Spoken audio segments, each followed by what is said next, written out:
Hello नमस्कार दोस्तों। Good evening. मैं हरि सिंह बाजिया आप सब लोगों का स्वागत करता हूं आपके अपने ऑफिशियल यूट्यूब चैनल रिजल्ट गुरु पर। दोस्तों, कंप्यूटर का सेशन है और कंप्यूटर के इस सेशन में हम बात करने वाले हैं ऑपरेटिंग सिस्टम की। लास्ट क्लास जो कल की क्लास अपनी हुई थी, कल की क्लास में हमने देखा कि ऑपरेटिंग सिस्टम जो होता है वो क्या होता है, ऑपरेटिंग सिस्टम की मेन फंक्शनलिटी जो होती है वो क्या होती है, इसके बारे में हमने कल के सेशन में देखा और कुछ ऑब्जेक्टिव क्वेश्चंस जो थे उनके बारे में भी डिस्कस किया। आज की क्लास में थोड़ा सा और हम सब्जेक्टिव पोर्शन देखेंगे और फिर क्वेश्चंस की बात करेंगे। तो एक बार गुड इवनिंग सभी दोस्तों को, राम राम भाई, सभी जुड़ जाइए फटाफट से ताकि सेशन को हम स्टार्ट करें निर्धारित समय पर। गुड इवनिंग सभी दोस्तों को, फटाफट से जुड़ जाइए। वहां जी बिल्कुल, ऑपरेटिंग सिस्टम का पार्ट फर्स्ट अपना कंप्लीट हो चुका है। ऑपरेटिंग सिस्टम के पार्ट फर्स्ट में हमने डिस्कस किया था ऑपरेटिंग सिस्टम की डेफिनेशन कि ऑपरेटिंग सिस्टम क्या होता है। देखो बेटा, एक सिंपल लैंग्वेज में अगर हम बात करते हैं तो ऑपरेटिंग सिस्टम क्या होता है मैं बता देता हूं। ऑपरेटिंग सिस्टम एक तरीके से हम बोल सकते हैं जो इंटरमीडिएट होता है, दो लोगों को जोड़ने वाला जो आदमी होता है। यहां पर एक पर्सन है, यहां पर एक पर्सन है, तो ये जो आदमी होगा इन दोनों का क्या हो जाएगा, इंटरमीडिएट हो जाएगा।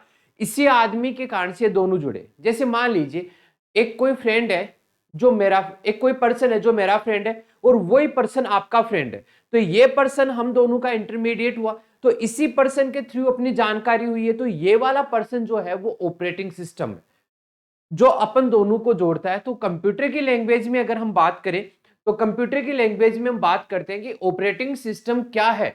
ऑपरेटिंग सिस्टम एक ऐसा पार्ट है, ऑपरेटिंग सिस्टम एक ऐसा इंटरमीडिएट है, एक ऐसा इंटरफेस है जो कंप्यूटर हार्डवेयर और यूजर दोनों को एक दूसरे के साथ क्या करता है, जोड़ता है, कनेक्ट करता है। उसको हम क्या बोलते हैं, ऑपरेटिंग सिस्टम। इसके बाद में इसके फंक्शंस की भी बात की। फंक्शंस के बारे में हमने डिस्कस किया कि फंक्शन क्या क्या होते हैं। ये मेमोरी का मैनेजमेंट करता है, रिसोर्स का मैनेजमेंट करता है, डेटा मैनेजमेंट करता है और साथ के साथ ये सिक्योरिटी भी अपने को प्रोवाइड करता है। इन सब के बारे में हमने डिस्कस किया था। तो आज के सेशन में हम बात करेंगे इससे आगे के पोर्शन की। तो एक बार सभी दोस्त जुड़ जाइए। 5 बजे का जो सेशन होता है आप सबको पता है, कंप्यूटर का सेशन। और कंप्यूटर के इस सेशन में आज आप लोगों के लिए लेके आए कंप्यूटर का जो ऑपरेटिंग सिस्टम है, इस सिस्टम का पार्ट सेकंड। पार्ट फर्स्ट अपना कंप्लीट हो चुका है और ये स्पेशली टारगेट करके चल रहे हैं बेटा UPPCL, Uttar Pradesh power corporation limited. Uttar Pradesh power corporation limited की अगर हम बात करें तो इसमें आपके अगर नंबर ऑफ क्वेश्चंस की बात करें तो 50 क्वेश्चन आपके कंप्यूटर के पूछे जाने वाले। इन 50 क्वेश्चंस में से, इन 50 क्वेश्चन में से आपके 20 क्वेश्चन बिल्कुल सही होने चाहिए। 50 में से 20 क्वेश्चन सही होने चाहिए और कोई भी क्वेश्चन गलत नहीं होना चाहिए, तो आपका पेपर फर्स्ट क्लियर होगा। और जब पेपर फर्स्ट क्लियर होगा तब भी आपका पेपर सेकंड चेक होगा। अगर आपने पेपर फर्स्ट को क्लियर नहीं किया है तो पेपर सेकंड बेटा चेक नहीं होने वाला है। यह बात अपने माइंड में बिठा लो। यानी कंप्यूटर को पास करना जरूरी है और कंप्यूटर पास होगा वो होगा रिजल्ट गुरु के इस चैनल से, यूपी एग्जाम्स बाय रिजल्ट गुरु। इसी चैनल से आपका कंप्यूटर जो है वो पास होने वाला। और पास की बात तो छोड़ दीजिए आप, हम तो ये बोल रहे हैं कि 50 में से 50 मार्क्स हम यहां पर आपको इसी सेशन में कंप्लीट करके दिखाएंगे, इसी क्लासेज में कंप्लीट करके दिखाएंगे। हर एक क्वेश्चन अपने सेशन में से पूछा जाने वाला है। तो एक बार फिर से गुड इवनिंग सभी दोस्तों को, जुड़ जाइए। और सेशन को स्टार्ट करने से पहले जैसा कि मैं आपको हर क्लास में बताता हूं, हर सेशन में बताता हूं कि बेटा टेलीग्राम चैनल को जितना जल्दी हो सके ज्वाइन कर लीजिए, वरना ये चांस अगर मिस हो गया तो सारे के सारे पीडीएफ भी आपसे मिस हो जाएंगे। टेलीग्राम चैनल को ज्वाइन कीजिए। टेलीग्राम चैनल के लिए एक तो आप इस लिंक का इस्तेमाल कर सकते हो, दूसरा आप इस क्यूआर कोड से स्कैन करके भी हमारे टेलीग्राम चैनल रिजल्ट गुरु ग्रुप को ज्वाइन कर सकते हो। तीसरा, आपको इस वीडियो में नीचे डिस्क्रिप्शन में लिंक दिया हुआ है, आप उस लिंक को क्लिक करके डायरेक्ट टेलीग्राम चैनल पर पहुंच सकते हो और वहां से टेलीग्राम चैनल को ज्वाइन कर सकते हो। ज्वाइन करते ही आपको मिलेगी इतनी सारी पीडीएफ जो आप पहली बार देखोगे। काफी सारी पीडीएफ मिलेगी, हर सब्जेक्ट की पीडीएफ मिलेगी आपको। जीके के क्वेश्चन मिलेंगे, करंट अफेयर्स के क्वेश्चन मिलेंगे, मैथ्स के मिलेंगे, रीजनिंग के मिलेंगे, कंप्यूटर के, हिंदी के, इंग्लिश के, सारे सब्जेक्ट के क्वेश्चन मिलेंगे। और जो लाइव क्लासेज हो रही है बेटा, लाइव क्लासेज की पीडीएफ भी आपको यहाँ पर मिलने वाली है। तो चिंता करने की जरूरत नहीं है, बस काम इतना सा करना है कि टेलीग्राम चैनल को ज्वाइन कीजिएगा, हर एक एग्जाम के बारे में भी आपको यहाँ पर इंफॉर्मेशन मिलने वाली है। चलिए दोस्तों स्टार्ट करते हैं हम ऑपरेटिंग सिस्टम। तो ऑपरेटिंग सिस्टम में हम आगे बात करेंगे, कल के सेशन तक जितना हो गया था उसके आगे की बात करते हैं। देखिए, the process operating system as user interface. User interface के अकॉर्डिंग अगर हम प्रोसेस की बात करें तो क्या होगा बेटा, सबसे पहला होगा यूजर। यूजर कौन होता है? यूजर वो पर्सन होता है जो इस सिस्टम पे काम कर रहा है। इस सिस्टम पे काम करने वाला जो पर्सन होता है उसको हम क्या बोलते हैं? यूजर। यूजर अगर कोई काम करना चाहता है तो उसको इंटरफेस करना पड़ेगा किसके साथ? ऑपरेटिंग सिस्टम के साथ। Second, system and application program. System programme होंगे और कुछ एप्लीकेशन प्रोग्राम होंगे जो ऑपरेटिंग सिस्टम की प्रोसेस में इंक्लूड किए जाएंगे। ऑपरेटिंग सिस्टम आएगा और फोर्थ आएगा हार्डवेयर। बेटा कल की क्लास में मैंने बताया था आपको कि किस तरीके से ये एक दूसरे से इंटरफेस होते हैं। सबसे अपर लेयर में होता है यूजर। यूजर जो होता है वो आपके एप्लीकेशन सॉफ्टवेयर या फिर सिस्टम सॉफ्टवेयर के साथ क्या करता है? इंटरफेस करता है। और ये दोनों के दोनों बेटा ऑपरेटिंग सिस्टम के साथ में इंटरफेस करते हैं। और ये जो ऑपरेटिंग सिस्टम होता है वो किसके साथ इंटरफेस करता है? हार्डवेयर के साथ। तो ये चारों एक दूसरे से इसी तरीके से कनेक्ट होते हैं। यूजर अपने इंस्ट्रक्शन होते हैं, डेटा होते हैं, किसके पास भेजेगा? एप्लीकेशन के पास, सिस्टम सॉफ्टवेयर। और ये उसके अकॉर्डिंग हार्डवेयर अवेलेबल करवाएगा इसकी इंफॉर्मेशन ऑपरेटिंग सिस्टम के पास, और फिर किसके पास पहुंच जाएगी? यूजर के पास। तो बेटा इस तरीके से इनकी स्ट्रक्चर होती है। इसी स्ट्रक्चर के बेसिस पर वो पहुंच पाते हैं अपने डेस्टिनेशन तक कि किस तरीके से ये ऑपरेटिंग सिस्टम यूजर के साथ, हार्डवेयर के साथ, एप्लीकेशन सॉफ्टवेयर और सिस्टम सॉफ्टवेयर इन सब के साथ इंटरफेस कर पाता है।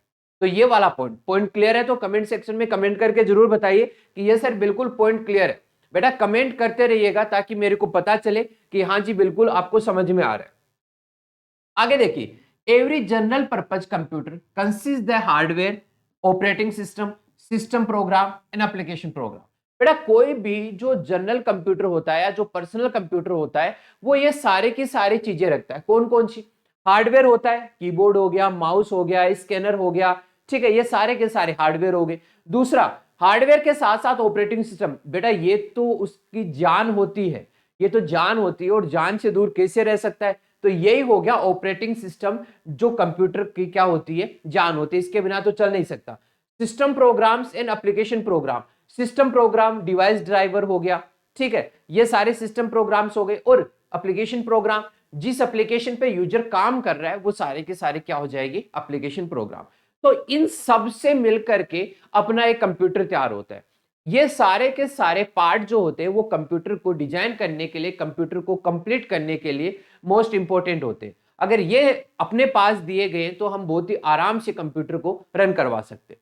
अगला पॉइंट देखते हैं, देखिएगा। The hardware consist of memory, CPU, ALU and input output devices, peripheral devices and storage devices. बेटा आपको यहां पर बोल रखा है कि इसमें जो हार्डवेयर आया था सबसे पहला, ये हार्डवेयर जो है बेटा किस किस को कंसिस्ट करता है ये आपको बताना है। तो देखिए, ये मेमोरी को लेकर के आएगा, सीपीयू आएगा, एएलयू आएगा, उसके बाद में इनपुट आउटपुट डिवाइसेज आएगी, पेरिफेरल डिवाइसेज आएगी और स्टोरेज डिवाइसेज आएगी। ये सारे के सारे किसके पार्ट है बेटा? इस हार्डवेयर के पार्ट है। मेरी बात समझ में आई आपको? मैंने बोला कि ये सारे के सारे कंसिस्ट होते हैं, जुड़े हुए होते हैं, तो अपना एक कंप्यूटर तैयार होता है। और इसमें हार्डवेयर में बता दिया कि कौन कौन से पार्ट इसमें इंक्लूड होते हैं। आगे देखिएगा, सिस्टम, इसने बोला है कि system program consist compiler, loader, editor, operating system and the application program consist business purpose database program. ये सारे के सारे इंक्लूड किए जाते हैं अपने किस में? सॉरी, ये जो कंप्यूटर होता है, जो कंप्यूटर को हम असेंबल करवाते हैं, कंप्यूटर को तैयार करवाते हैं, उसमें ये सारे के सारे पॉइंट काम में लिए जाते हैं। यहां तक का पॉइंट क्लियर है आपको? तो कमेंट सेक्शन में कमेंट करके बता दीजिएगा कि ये सर बिल्कुल ये पॉइंट तो हमें क्लियर हो गया। बेटा देखो, इसमें मैंने इतनी सी बात बताई आपको, यहाँ पर केवल इतने से पॉइंट की बात की है कि जो कंप्यूटर होता है उसमें यूजर जो काम करने वाला होगा, यूजर किस किस के साथ में इंटरफेस करेगा? ऑपरेटिंग सिस्टम के साथ में करेगा, एप्लीकेशन सॉफ्टवेयर के साथ में करेगा, अगला बात करें तो सिस्टम सॉफ्टवेयर के साथ में करेगा, कंप्यूटर हार्डवेयर के साथ में करेगा। हार्डवेयर हो गया input devices, output devices, peripheral devices, memory हो गई, स्टोरेज हो गई, ये सारे के सारे क्या होती है, हार्डवेयर होती है। दूसरा अगर बात करें सिस्टम सॉफ्टवेयर, जैसे लोडर हो गया, लिंकर हो गया, ऑपरेटिंग सिस्टम हो गया, कंपाइलर हो गया, इंटरप्रेटर हो गया, ये सारे के सारे सिस्टम सॉफ्टवेयर होते हैं जो सिस्टम को रन कराने के लिए जरूरी होते हैं। अगली बात करें एप्लीकेशन, एप्लीकेशन में वर्ड पैड हो गया, माइक्रोसॉफ्ट हो गया, एक्सेल हो गया, ये सारे के सारे क्या होते हैं, एप्लीकेशन सॉफ्टवेयर। तो इन सब से मिलकर के अपना सिस्टम तैयार होता है और इन सब के साथ में यूजर जो होता है वो क्या करता है, डायरेक्टली और इनडायरेक्टली इंटरफेस करता है। पॉइंट क्लियर है? चलिए अगला देखिएगा, यहां पर देख लीजिएगा, इस डायग्राम में आपको बहुत अच्छे से ये कॉन्सेप्ट क्लियर हो रहा है।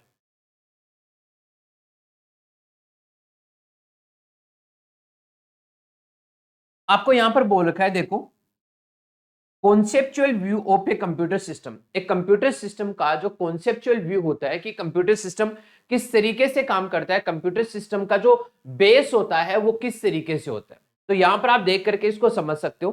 बेटा देखिए, जैसा कि आपको यहां पर दिखाई पड़ रहा है, आपको यहां पर दिखाई दे रहा है, यहां पर देखिएगा यूजर फर्स्ट है, यूजर सेकंड है, यूजर थर्ड है और एन यूजर, यानी कितने भी यूजर आपके काम कर सकते हैं, क्योंकि मल्टी यूजर ऑपरेटिंग सिस्टम होता है, उसमें कितने भी यूजर, यानी जो कंप्यूटर पर काम करने वाला होता है वो कितने भी काम कर सकते हैं। पॉइंट क्लियर है ये वाली बात? ठीक है। उसके बाद में देखिएगा, ये यूजर डायरेक्टली कनेक्टेड होता है बेटा किसके साथ, सिस्टम एंड एप्लीकेशन प्रोग्राम्स के साथ। देखो जैसा कि मैंने यहां पर बताया था, यूजर जो होता है वो सिस्टम और एप्लीकेशन प्रोग्राम या सॉफ्टवेयर के साथ में कनेक्ट होता है, तो यहां पर भी ये कॉन्सेप्चुअल व्यू। ठीक है, अब बात करें तो इसमें देखिएगा, कंपाइलर हो गया, टेक्स्ट एडिटर हो गया, असेंबलर हो गया, डेटाबेस सिस्टम हो गया, ये सारे के सारे क्या होते हैं, सिस्टम और एप्लीकेशन प्रोग्राम होते हैं। सिस्टम प्रोग्राम जो अपने कंप्यूटर सिस्टम को चलाने के लिए जरूरी होते हैं बेटा, वो तो कौन से हो गए, सिस्टम प्रोग्राम।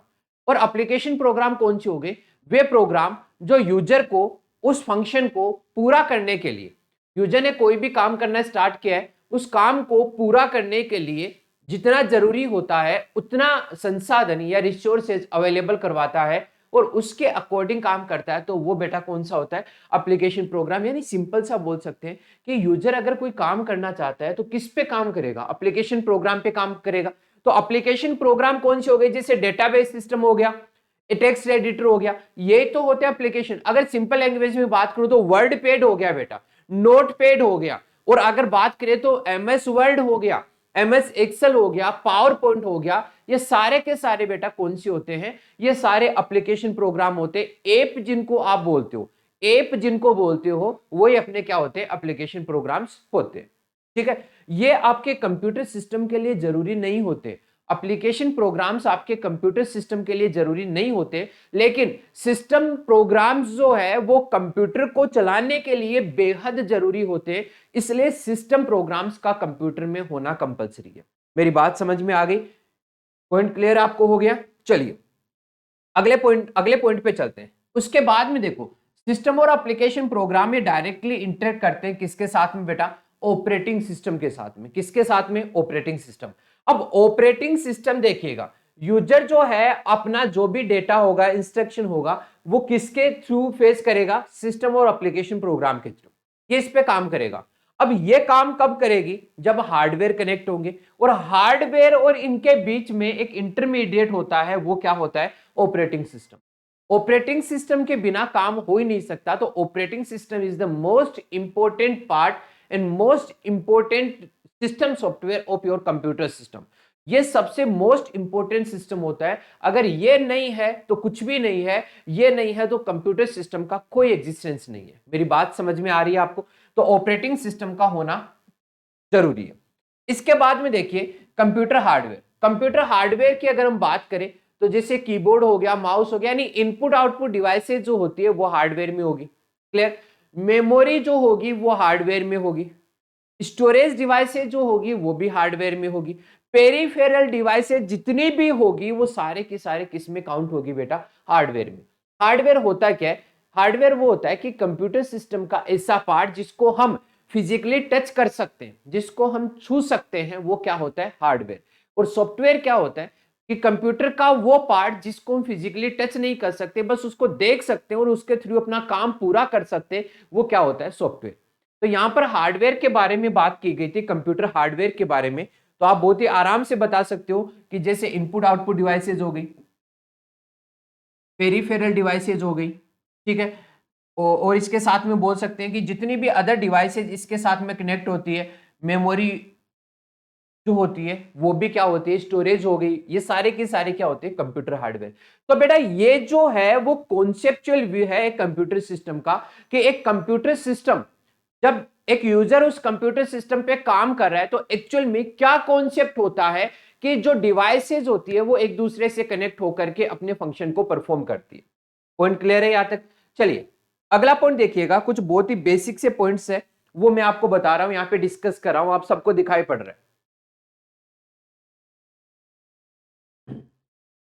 ओके बेटा, सबसे पहला पॉइंट देखिए, सबसे फर्स्ट पॉइंट क्या बोल रहा है, every computer must have an operating system to run other program. सबसे पहले इसने बोला है कि हर एक कंप्यूटर के लिए ऑपरेटिंग सिस्टम जरूरी होता है किसी दूसरे प्रोग्राम को चलाने के लिए। बेटा ये तो जरूरी होता ही है कि ऑपरेटिंग सिस्टम नहीं होगा तो कंप्यूटर ही स्टार्ट नहीं होगा, और कंप्यूटर स्टार्ट नहीं होगा तो दूसरे प्रोग्राम को स्टार्ट करना तो बहुत दूर की बात हो गई। तो सबसे पहली बात यही है कि ऑपरेटिंग सिस्टम जो है वो मस्ट है। Second, the operating system coordinates the use of hardware among the various system program and application program for various users. Operating system जो होता है बेटा वो अलग अलग यूजर्स के लिए अलग अलग तरीके से क्या करता है, कोऑर्डिनेट करता है, किसके लिए, हार्डवेयर को, अलग अलग सिस्टम पर अलग अलग सिस्टम पर अलग अलग हार्डवेयर को कोऑर्डिनेट करता है, किसके लिए, अलग अलग यूजर्स के लिए। जितने भी यूजर्स उसमें जुड़े हुए हैं हर एक यूजर को रिसोर्स अवेलेबल करवाना, मेमोरी स्पेस अवेलेबल करवाना, डेटा का मैनेजमेंट करना, ये सारा का सारा काम किसका हो जाता है, ऑपरेटिंग सिस्टम का। थर्ड पॉइंट क्या बोल रखा है, it simply provides an environment with in which other program can useful work. ये एक ऐसा इन्वायरमेंट अवेलेबल करवाता है ऑपरेटिंग सिस्टम कि दूसरे जितने भी प्रोग्राम्स है वो उस इन्वायरमेंट में एकदम आराम से अपने काम को पूरा कर ले। ये बोल रखा है कि दूसरे प्रोग्राम यूजफुल वर्क को परफॉर्म कर सके। नेक्स्ट फोर्थ पॉइंट क्या बोल रखा है, the operating system is a set of special program that run on a computer system and allow to work properly. बेटा कंप्यूटर सिस्टम का ऑपरेटिंग सिस्टम एक ऐसा स्पेशल प्रोग्राम है जो आपके कंप्यूटर में कंटिन्यूसली बैकग्राउंड में रन होता रहता है और दूसरे प्रोग्राम्स को अलाउ करता है किसी भी फंक्शन को परफॉर्म करने के लिए। यानी ऑपरेटिंग सिस्टम के ये सारे काम हो गए कि ये ऑपरेटिंग सिस्टम क्यों जरूरी होता है, क्यों इसके बिना हम कंप्यूटर सिस्टम पे काम नहीं कर सकते, उनके बारे में यहां पर बताया गया। चलिए fifth point, it perform basic task such as recognizing input from the keyboard, keeping track of files and directories on the disk, sending output to the display screen and controlling peripheral devices. ये सारे के सारे जैसा कि हमने देखा था कि ये इनपुट आउटपुट डिवाइसेस को कंट्रोल करता है, यूजर को चाहिए, पेरिफेरल डिवाइसेस को कंट्रोल करता है, यूजर को चाहिए डेटा आउटपुट भेजना है, कीबोर्ड से कैसा इनपुट मिला है, डेटा को किस जगह पर भेजना है, कितना भेजना है, ये सारे की सारी चीजें बेटा किसके द्वारा होती है, ऑपरेटिंग सिस्टम के द्वारा होती है। तो ऑपरेटिंग सिस्टम के द्वारा। तो ऑपरेटिंग सिस्टम जो है वो मोस्ट इंपोर्टेंट पार्ट है बेटा। जिस तरीके से मैंने आपको पहले भी बताया कि जिस तरीके से आदमी में जो हार्ट होता है अगर वो काम करना बंद कर देता है तो क्या आदमी जिंदा रह पाएगा, नहीं रह पाएगा। इसी तरीके से ऑपरेटिंग सिस्टम है बेटा, ओएस है, ये अगर काम कर रहा है तो कंप्यूटर सिस्टम काम करेगा, और अगर इसने काम करना बंद कर दिया तो कंप्यूटर सिस्टम भी बंद कर देगा, कोई ऑपरेशन परफॉर्म नहीं कर पाएगा। तो ये जो 5 पॉइंट्स मैंने बताए ये आपको बेटा अच्छे से क्लियर हो गए होंगे कि किस तरीके से ये काम करते हैं। चलिए आगे देखिएगा, ओएस जो है ऑपरेटिंग सिस्टम को जो डिजाइन किया जाता है वो दो बेसिक पर्पज के लिए डिजाइन किया जाता है। अब वो दो बेसिक पर्पज जो है वो क्या है वो मैं यहां पर बताने जा रहा हूं। हिंदी और इंग्लिश दोनों लैंग्वेज में बोल रखा है, आप आराम से समझ सकते हो। हिंदी में अगर दिक्कत होती है इंग्लिश देख सकते हो, इंग्लिश में दिक्कत है हिंदी देख सकते हो, दोनों की दोनों लैंग्वेज यहाँ पे आपके लिए लिखी हुई है। तो बेटा देखिए क्वेश्चन की बात करेंगे। सबसे पहले इसको डिजाइन किया गया है तो दो बेसिक पर्पज होते हैं जिनके लिए इसको डिजाइन किया जाता है, इसको तैयार किया जाता है। क्या है वो पर्पज, ध्यान दीजिए। पहला बोल रखा है it controls the allocation and use of the computing system resources among the various user and task। ये क्या बोल रहा है कि ये सारे के सारे यूजर और कंप्यूटर सिस्टम में जितने हार्डवेयर होते हैं उन सब के बीच में अलोकेशन के साथ साथ कंट्रोल करने का काम भी करता है, इसके लिए जरूरी होता है। बेटा यूजर काम कर रहा है, अलग अलग फंक्शन को परफॉर्म कर रहा है, हम ये ऑपरेटिंग सिस्टम अगर नहीं है तो एक को तो पूरा काम दे दिया, एक बेचारा चुपचाप बैठा हो, उसके पास कोई काम नहीं है, तो ये तो अलोकेशन प्रॉपर तरीके से नहीं माना, यानी अलोकेशन ऑफ डेटा और अलोकेशन ऑफ प्रोसेस मैनेजमेंट आपका प्रॉपर तरीके से नहीं हो रहा है, इसके लिए ऑपरेटिंग सिस्टम का होना जरूरी है। तो यहां पर देखिए बोला है ये विभिन्न उपयोगकर्ता और कार्यों के बीच कंप्यूटिंग सिस्टम के संसाधनों के आवंटन और उपयोग को नियंत्रित करता है कि कितने आपको हार्डवेयर की जरूरत है, कितने रिसोर्सेज की आपको जरूरत है, बट उतना ही, बस उतना ही रिसोर्सेज आपको लेना है, उससे ज्यादा नहीं लेना है। सेकंड पॉइंट देखिएगा, it provide an interface between the computer hardware and the programmer that simplifies and makes the feasible for coding creation, debugging and application program। इसने क्या बोला है कि कंप्यूटर हार्डवेयर और प्रोग्राम के बीच में एक इंटरफेस का काम करता है जो कंप्यूटर की हर एक एप्लीकेशन और एप्लीकेशन के साथ साथ कंप्यूटर के जितने भी प्रोग्राम है, जैसे कोडिंग हो गई, उसकी डिजाइन हो गई, उसकी डिबगिंग हो गई, एरर को डिटेक्ट करना हो गया, उन सब को भी ये क्या करता है, कोऑर्डिनेट करता है। तो इन दो चीजों के लिए, इन दो पॉइंट के लिए हम क्या करते हैं, कंप्यूटर सिस्टम में ऑपरेटिंग सिस्टम को यूज लेते हैं। बेटा पॉइंट क्लियर है? तो ये ऑपरेटिंग सिस्टम जितना आपकी एग्जाम में यूपीपीसीएल में आपके सिलेबस में दे रखा था उसके अकॉर्डिंग मैंने यहां पर बताया। थ्योरी का पोर्शन इतना ही है, बाकी हम इसके क्वेश्चंस की बात करेंगे, क्वेश्चंस के बारे में देखेंगे और उसी की बात करेंगे। चलिए बेटा अगला पॉइंट देखिएगा कि कुछ टास्क होते हैं, इसके कुछ टास्क होते हैं, वो क्या है देखिएगा, इन सब के बारे में बात करेंगे, टास्क के बारे में। The operating system must support the following task. Task कौन कौन से हैं? ये प्रोवाइड करता है facility to create modification program and data files using an editor. ये क्या है देखो, एडिट करना, मॉडिफाई करना, चेंज करना, कॉपी करना, पेस्ट करना, ये सारे की सारी फैसिलिटी अवेलेबल करवाता है। Access to the compiler for translating the user program from high level language to machine language. दूसरा काम इसका क्या होता है कि कंप्यूटर नहीं समझ पाता है, भाई साहब हमने राम सीता गीता गोपाल मोहन ये लिखे तो ये नहीं समझ पाता है कंप्यूटर। कंप्यूटर किसको समझता है? 0110 0110 इसको समझता है। तो ये क्या करता है, ये बेटा इसको हाई लेवल लैंग्वेज में, यानी हम बोल सकते हैं कि कंप्यूटर अंडरस्टैंडिंग लैंग्वेज में क्या करता है, चेंज करता है। थर्ड इसका टास्क जो है वो क्या है, providing a loader program to move the compiled program code to the computer's main memory for execution. ये क्या करता है कि एक लोडर प्रोवाइड करता है, जो क्या करता है, जो कंप्यूटर आपके सॉरी जो प्रोग्राम आपके कंपाइल हो गए, कंपाइल यानी उसकी एरर जो है वो डिटेक्ट हो गई है, तो उसके बाद में लोडर उनको काम भेजता है, मेन मेमोरी में भेजता है कि चलो भाई आपका काम हो गया है, अब आप एग्जीक्यूशन कर सकते हो, अपने काम को परफॉर्म कर सकते हो। फोर्थ पॉइंट की बात करें तो ये provide routines that handle the details of input output programming. Input output programming की जो रूटीन है उसको भी ये प्रोवाइड करता है कि आपको किस टाइम तक, कितने टाइम तक ये हार्डवेयर यूज में लेना है। अब देखिए इनपुट आउटपुट सिस्टम का जो मैनेजमेंट होता है वो कैसे होता है। इनपुट आउटपुट सिस्टम का मैनेजमेंट मतलब इनपुट आउटपुट डिवाइसेज जो है उनको किस तरीके से मैनेज करता है। The module that keeps track the status of devices is called input output traffic controller. यानी एक ऐसा मॉड्यूल जो सभी डिवाइसेज के स्टेटस को ट्रैक करता है उसको इनपुट आउटपुट ट्रैफिक कंट्रोलर कहा जाता है। याद रखिएगा input output traffic controller. Objective question आपका यहां से बन सकता है, ऑब्जेक्टिव क्वेश्चन यहां से आपका बन सकता है बहुत ही सिंपल सा, कि जो इनपुट आउटपुट ट्रैफिक कंट्रोल होता है वो क्या करता है, तो ये keeps the track of status of all devices. सारे की सारी डिवाइसेस के स्टेटस को क्या करता है, ट्रैक करता है और उसके डेटा को अपने पास रखता है, तो वो क्या होता है, input output traffic controller. Second, each input output devices has a device handler and reside a separate process associated with the device। यानी ये क्या रखते हैं, एक डिवाइस हैंडलर रखते हैं। डिवाइस हैंडलर का काम क्या होता है कि अगर अपने पास डिवाइस अवेलेबल नहीं है तो उसको हम किस तरीके से हैंडल करेंगे, दूसरी डिवाइस कितने टाइम में अपने को रिसोर्स मैनेजमेंट के थ्रू अवेलेबल हो जाएगी। देयर आर टू सब सिस्टम ऑफ इनपुट आउटपुट।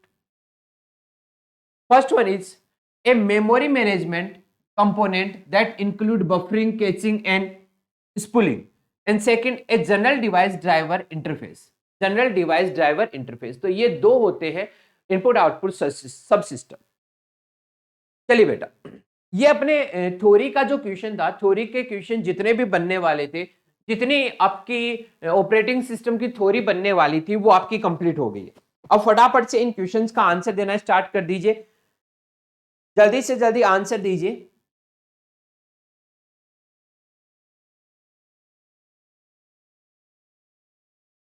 बताओ बेटा। सबसे पहला क्वेश्चन पूछा गया, what is the full form of DMs. DMs का फुल फॉर्म क्या है, ये आपको बताना है। डीएमएस का फुल फॉर्म क्या है? Direct system module, direct system memory, demoralize system memory and distributed shared memory. Answer दो जल्दी से और बताइए क्या होगा इस क्वेश्चन का राइट आंसर। डीएमएस का पूरा नाम क्या है? बता सकते हो आप बहुत ही आराम से, बहुत ही इजीली बता सकते हो डीएमएस की फुल फॉर्म क्या है। और बेटा जैसा कि मैंने आपको पहले भी बोल रखा है कि इससे रिलेटेड जो क्वेश्चन है ना, वो आपकी एग्जाम में कंफर्म बनने वाले हैं। एब्रीवेशन के क्वेश्चन तो पक्का आपकी एग्जाम में बनेंगे, तो ये तो आपको बात ध्यान में रखनी ही है।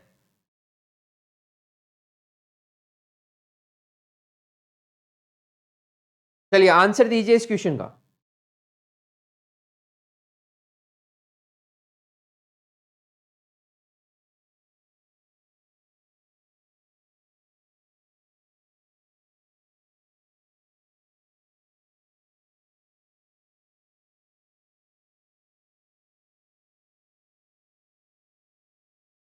क्या होगा इस क्वेश्चन का राइट आंसर? चलिए बात कर लेते हैं इस क्वेश्चन के आंसर की। देखिए, डीएमएस की फुल फॉर्म आपसे पूछी गई है, direct system module, direct system memory, demoralize system memory, distributed shared memory. DMS होती है डिस्ट्रीब्यूटेड शेयर्ड मेमोरी, यानी एक ऐसी मेमोरी जो हम अलग अलग जगह पे डिस्ट्रीब्यूट करके जितने भी मॉड्यूल्स है उन सारे के सारे मॉड्यूल्स में हम उसको क्या कर ले, यूज कर ले, तो वो अपनी होती है distributed shared memory. D option जो होगा वो बेटा आपका बिल्कुल राइट आंसर होगा।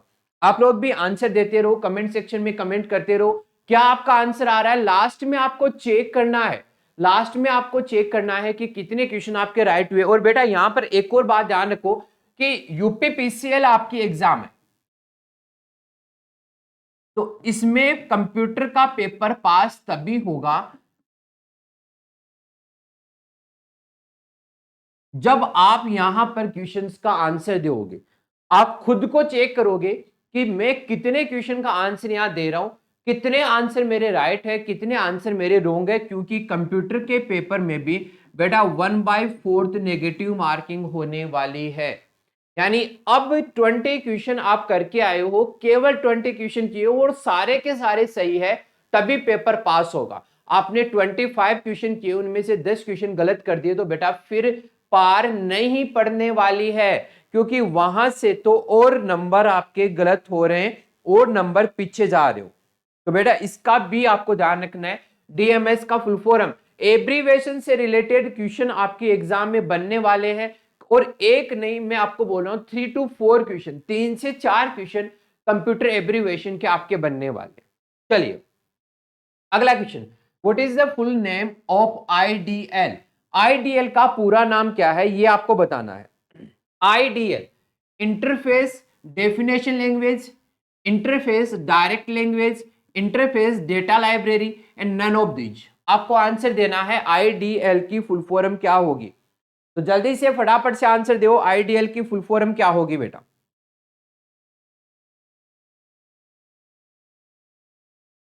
देखते हैं आंसर किसका आता है।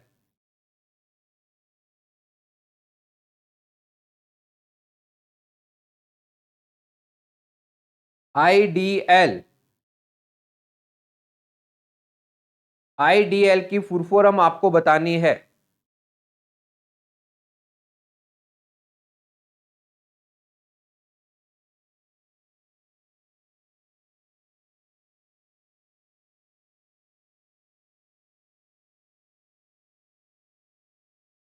क्या आंसर होगा आईडीएल की फुल फॉर्म?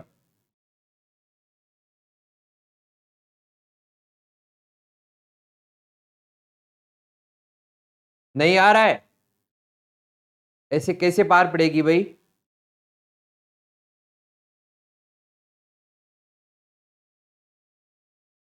चलिए बात करते हैं आईडीएल की फुल फॉर्म की। आईडीएल की फुल फॉर्म जो होगी वो क्या हो जाएगी? यहां पर देखिएगा, I for interface, D for definition and L for language. तो आईडीएल की फुल फॉर्म हो जाएगी interface definition language. Question number third, what is bootstrapping? Bootstrapping क्या है बेटा? बूटिंग का आपने नाम सुना है? आपने बूटिंग का नाम सुना है? यस और नो? बूटिंग क्या होती है? कंप्यूटर सिस्टम को स्टार्ट करना, उसको बोलते हैं बूटिंग। बूटिंग किसको बोलते हैं बेटा? कंप्यूटर सिस्टम को स्टार्ट करना। और कंप्यूटर सिस्टम जब स्टार्ट होता है तो वो होती है बूटिंग। अब बूटिंग भी दो टाइप की होती है, एक कोल्ड बूटिंग होती है और एक वार्म बूटिंग होती है। आपको बताना है इस क्वेश्चन का जो राइट आंसर होगा वो क्या होगा। फटाफट से आंसर दे दो। ऑप्शन आपको दे रखे हैं, ऑप्शन को देखिए और आंसर दीजिए। ऑप्शन को देखिए और आंसर दीजिए, क्या होगा इस क्वेश्चन का राइट आंसर। अभी तक नहीं आया आंसर? बताओ जल्दी से बताओ। यहां पर दे रखा है बूट स्टेपिंग, कोल्ड बूट होगी, कोल्ड हॉट बूट होगी, कोल्ड हॉट स्ट्रेप होगी एंड हॉट बूट होगी। तो बेटा क्या होती है बूट स्ट्रेपिंग? बेटा कंप्यूटर सिस्टम को स्टार्ट करते हो, बूटिंग प्रोसेस क्या होती है? स्टार्टिंग ए कंप्यूटर सिस्टम और रीस्टार्टिंग ए कंप्यूटर सिस्टम।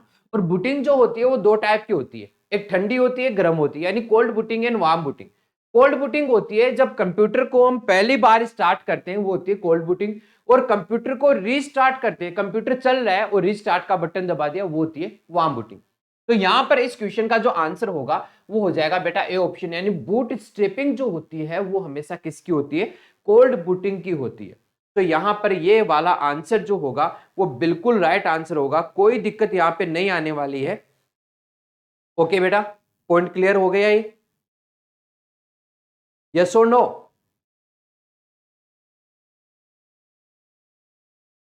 यस और नो? जल्दी बताओ बेटा। चलिए अगला क्वेश्चन देखिएगा, क्वेश्चन नंबर 4 आपकी स्क्रीन पर आ चुका है। क्वेश्चन नंबर 4, और क्या बोला गया क्वेश्चन नंबर 4 में? देखिए, what is the fence register used for? Fence register किसके लिए प्रयोग किया जाता है? फेंस रजिस्टर होता क्या है इसकी मैं आपको बात बताता हूं। ये अगर पता चल गया तो आपको पता चल जाएगा। फेन रजिस्टर, रजिस्टर क्या होता है बेटा? रजिस्टर होता है कि मेमोरी का एक पार्ट होता है जो आपका बहुत ही कम डेटा को स्टोर करता है, लेकिन सबसे फास्टेस्ट मेमोरी के रूप में काउंट किया जाता है। अब मैंने मेमोरी वर्ड अगर यहां पर बताया है तो आप यहां पर मेरे को बता सकते हो कि इसका आंसर जो होने वाला है वो क्या होने वाला है। यस और नो? अरे भाई बताओ, यस और नो? बता सकते हो आंसर? अब अभी भी नहीं बता रहे हो। मेमोरी वर्ड जब मैंने आपको यहां पर बताया है, मेमोरी वर्ड का नाम मैंने लिया है, तो आप मेरे को बता सकते हो कि इसका आंसर क्या होने वाला। टू डिस्क प्रोटेक्शन, डिस्क का तो नाम ही नहीं लिया। To CPU protection, to memory protection, none of these. बेटा किसका नाम लिया है?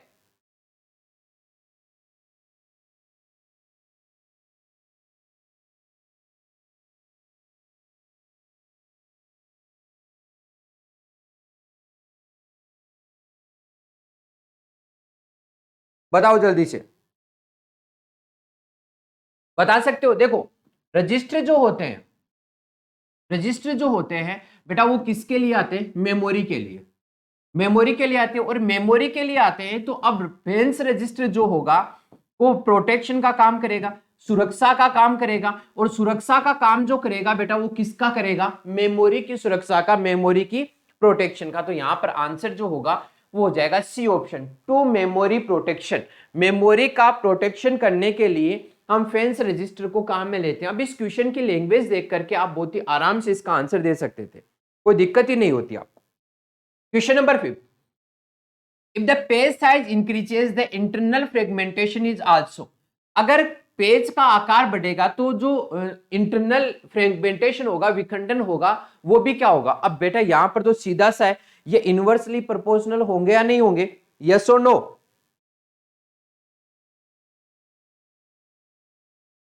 होंगे या नहीं होंगे बेटा? बताओ जल्दी से।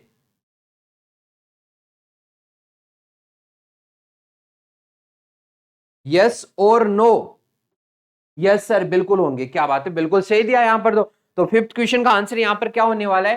कि भाई साहब अगर पेज का आकार बढ़ रहा है, कोई पेज इस पे काम कर रहे हो, उसकी साइज बढ़ रही है, तो साइज बढ़ने के साथ साथ में उसका जो विखंडन होगा, उसका जो फ्रेगमेंटेशन होगा बेटा, वो भी क्या हो जाएगा, इंक्रीज हो जाएगा। तो बी ऑप्शन जो होगा वो अपना क्या हो जाएगा, राइट आंसर। पॉइंट क्लियर है, ये समझ में आ गया पॉइंट ये, ठीक है। अगला question, question number 6, which of the following is a single user operating system. कौन सा है जो सिंगल यूजर ऑपरेटिंग सिस्टम है बेटा। हमने जब थ्योरी पोर्शन देखा था तब भी देखा था सिंगल यूजर ऑपरेटिंग सिस्टम कौन सा होता है। तो यहां पर आप आंसर दे सकते हो, single user operating system Windows ना भाई नहीं होता है, मैक भी नहीं होता है, तो यहां पर जो सिंगल यूजर ऑपरेटिंग सिस्टम होगा वो होगा एमएस डोस। और एमएस डोस जो होता है उसकी फुल फॉर्म क्या होती है, जल्दी बताओ कमेंट करके, क्या होती है एमएस डोस की full form, Microsoft disk operating system. Microsoft disk operating system जो होती है वो किसकी फुल फॉर्म होती है बेटा, एमएस डोस की फुल फॉर्म होती है। और ये एमएस डोस जो है वो एक सिंगल यूजर ऑपरेटिंग सिस्टम है, इस पे एक बार में केवल एक ही यूजर काम कर सकता है, दूसरा यूजर काम नहीं कर सकता। ओके, अगला पॉइंट देखिएगा, क्वेश्चन नंबर 7, ये बोला है the size of virtual memory is based on which of the following. जो वर्चुअल मेमोरी की साइज होती है बेटा ये किस पे डिपेंड करती है, ये आपको बताना है, बताइए जल्दी से। वर्चुअल मेमोरी की साइज किस पे डिपेंड करती है, सीपीयू पे, रैम पे, एड्रेस बस पे या डेटा बस पे। बेटा सीपीयू और रैम पर तो वर्चुअल मेमोरी की साइज डिपेंड नहीं करेगी, तो किस पे करेगी है, तो किस पे करेगी बेटा ये आपको बताना है। बता सकते हो आप यहां पर, वर्चुअल मेमोरी की साइज आकार जो होगा वो किस पे डिपेंड करेगा। तो हम बोल सकते हैं कि वर्चुअल मेमोरी का आकार हमेशा डिपेंड करता है किस पे बेटा, एड्रेस बस पे। ये आप सीपीयू और रैम देख करके, मेमोरी का नाम देख करके सीपीयू रैम मत कर देना, गलत हो जाएगा। सीपीयू और रैम पे वर्चुअल मेमोरी की साइज कभी डिपेंड नहीं करती है, डिपेंड करती है एड्रेस बस पे, कि जो एड्रेस बस है, जो एड्रेस लेके जाती है, मेमोरी लोकेशन के बारे में बताती है, वो कौन सी जगह पर है, उसी पे ये डिपेंड करेगी। अगला question, question number 8, which of the following is not an application software. अरे भाई बहुत ही सिंपल क्वेश्चन है, निम्नलिखित में से कौन सा एप्लीकेशन सॉफ्टवेयर नहीं है, Windows 7, WordPad, Photoshop, MS Excel. अब आपको यह पता होना चाहिए एप्लीकेशन सॉफ्टवेयर क्या होता है, एक होता है सिस्टम सॉफ्टवेयर और एक होता है एप्लीकेशन सॉफ्टवेयर। सिस्टम सॉफ्टवेयर वे सॉफ्टवेयर जो कंप्यूटर सिस्टम को चलाने के लिए जरूरी होते हैं उनको बोलते हैं सिस्टम सॉफ्टवेयर। एप्लीकेशन सॉफ्टवेयर वे सॉफ्टवेयर जो यूजर के कार्य को पूरा करते हैं, यूजर कोई भी काम अगर करना चाहता है तो उसका एक इंटरमीडिएट का काम करता है, वो होता है आपका एप्लीकेशन सॉफ्टवेयर। तो यहां पर Windows 7, WordPad, Photoshop, MS Excel, आपको बताना है कौन सा इसका राइट आंसर होने वाला है, और बहुत आराम से बता सकते हो। एप्लीकेशन के बारे में बोला था, वर्डपैड बेटा एप्लीकेशन है, उस पे हम काम करते हैं, फोटोशॉप भी एक एप्लीकेशन है और एमएस एक्सेल भी क्या है, एप्लीकेशन है। बट विंडोज 7 जो है वो एक ऑपरेटिंग सिस्टम है। विंडोज 7 क्या है, ऑपरेटिंग सिस्टम है, और ऑपरेटिंग सिस्टम एक तरीके का सिस्टम सॉफ्टवेयर है, सिस्टम सॉफ्टवेयर है, इसलिए हम बोलेंगे कि ए ऑप्शन यानी विंडोज 7 जो होगा वो अपना इस क्वेश्चन का राइट आंसर होगा। Question number 9, Which of the following operating system does not support more than one program at a time? ऐसे कौन से ऑपरेटिंग सिस्टम है जो एक बार में एक से ज्यादा प्रोग्राम को सपोर्ट नहीं कर सकते, यानी मल्टी प्रोग्रामिंग ऑपरेटिंग सिस्टम नहीं है, उसके बारे में बताना है। तो ये बोला है लिनक्स, विंडोज, मैक, डोस। बेटा आप देखते ही आंसर दे सकते हो। अभी हमने बताया था कि सिंगल यूजर ऑपरेटिंग सिस्टम कौन सा होता है, और सिंगल यूजर ऑपरेटिंग सिस्टम है तो ऑब्वियस सी बात है वो केवल एक बार में एक ही प्रोग्राम को क्या करेगा, कंप्लीट करेगा। तो आप मेरे को बताइए इस क्वेश्चन का राइट आंसर क्या होने वाला है, जल्दी से बताइए, फटाफट से आंसर दो। क्या हो जाएगा, डिस्क ऑपरेटिंग सिस्टम। बेटा बिल्कुल सही आंसर दे रहे हो, डिस्क ऑपरेटिंग सिस्टम जो होगा वो ही अपना क्या हो जाएगा, राइट आंसर। ये लीजिए क्वेश्चन नंबर 10, क्वेश्चन नंबर 10 आपकी स्क्रीन पर, आंसर दीजिए जल्दी से, क्वेश्चन नंबर 10 का क्या होगा, जल्दी बताइए। आपको बोला है which of the following is a condition of cause deadlock. Deadlock की स्थिति जो होती है वो कब बनती है, म्यूचुअल एक्सक्लूजन से, होल्ड एंड वेट से, सर्कुलर वेट से, नो प्रीएम्प्शन से, एंड ऑल ऑफ दीज। आपको बताना है डेडलॉक क्या होता है। डेडलॉक होता है कि कोई काम आपका नहीं हो रहा है, पहले से काम वेटिंग में पड़े, वो रुक जाते हैं, वो परफॉर्म नहीं हो पाते हैं, कोई एरर आ जाती है, उसके कारण से डेडलॉक अपना क्या होता है, इफेक्टेड होता है, डेडलॉक अपना परफॉर्म होता है। तो यहां पर आपको बताना है कि कंडीशन कौन कौन सी है। यही कंडीशन है कि अगर कोई फंक्शन में कोई एरर आ जाती है, काम में कोई एरर आ जाती है, वो रुक जाता है, तो पीछे वाले भी सारे के सारे लाइन में लग जाते हैं। तो यहां पर अपना आंसर जो होगा वो जाएगा E option, all of these. ये सारे के सारे अपने डेडलॉक की कंडीशंस होती है। तो D option, sorry E option, all of above, ये चारों के चार, म्यूचुअल एक्सक्लूजन हो गया, होल्ड एंड वेट हो गया, सर्कुलर वेट हो गया, नो प्रिएम्पशन हो गया, ये सारे के सारे अपने डेडलॉक के कारण होते हैं। इन्हीं के कारण से डेडलॉक अपना परफॉर्म होता है। तो ये था आज की क्लास का अपना सबसे लास्ट क्वेश्चन। तो ऑपरेटिंग सिस्टम का थ्योरी का पोर्शन अपना कंप्लीट हो गया है, और इसके साथ साथ 2 सेशन में मैंने आपको अप्रोक्स 30 के लगभग क्वेश्चन भी करवा दिए। और इससे आगे वाले जो अपने सेशन होने वाले, उन सेशन में हम देखेंगे ऑपरेटिंग सिस्टम के केवल और केवल ऑब्जेक्टिव क्वेश्चन। थ्योरी आपकी कंप्लीट हो चुकी है, आपके सिलेबस के अकॉर्डिंग थ्योरी इतनी है, और हर एक एग्जाम में ऑपरेटिंग सिस्टम का एक बहुत ही सिंपल सा, बहुत ही इजी सा क्वेश्चन पूछा जा रहा है, और वो क्वेश्चन इसी सेशन में से होने वाला है। जो सेशन में ऑपरेटिंग सिस्टम के करवा रहा हूं, इन्हीं सेशन में से होने वाला है। तो क्लास को एंड करने से पहले आपको एक छोटी सी इंफॉर्मेशन जो हर बार देते हैं कि टेलीग्राम चैनल को ज्वाइन करना बिल्कुल मत भूलिएगा, क्योंकि टेलीग्राम चैनल पर आपको ये जो मेरी क्लास लगी है, इसकी पूरी की पूरी पीडीएफ आपको मिलने वाली है। इस लिंक से आप ज्वाइन कर लीजिएगा, क्यूआर कोड को स्कैन करके भी आप ज्वाइन कर सकते हो, वहां पे आपको सारी की सारी फाइल्स अवेलेबल हो जाएगी।